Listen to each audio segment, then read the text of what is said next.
Tamam dostlar. Şeylerden soramız ve x koşmak y dendir. 30 x kub koşmak y kub dendir. 8'in biri olsa x kvadrat koşmak y kvadrat neçe dendir. İlk ölen bizden kvadrat soran için birinci denklemenin kvadratını alalım. Bu yadayda x koşmak y'ın kvadratı dendir 30'un kvadratı olur. Bu hem x kvadrat koşmak 2x y koşmak y kvadrat dendir 9'dur. Bunu yatta saklayalım.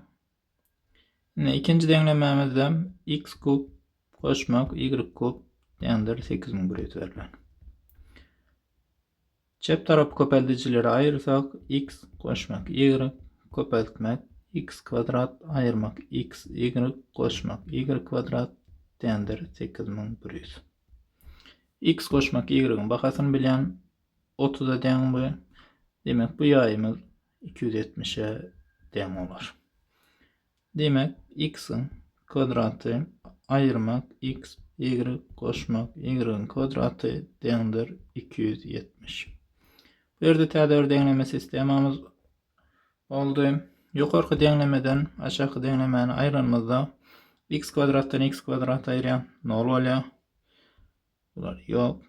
2x y ayırmak x y'den 3x y olur. Y kvadrat ayırmak y kvadrat 0. 900 ayırmak 270 olsa 630 den olur. Demek x y'imiz 210'a dendir.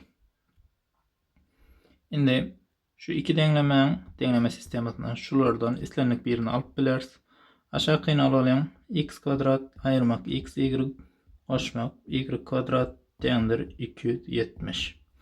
Biz x y'ın bakasından 210 onu biliriz. Demek x kvadrat ayırmak 210 koşmak y kvadrat dendir 270. 210 ayırmak koşmak geçirenimizde x kvadrat koşmak y kvadrat dendir 480'e den olur. Cevabımız 480'ler sağ olun.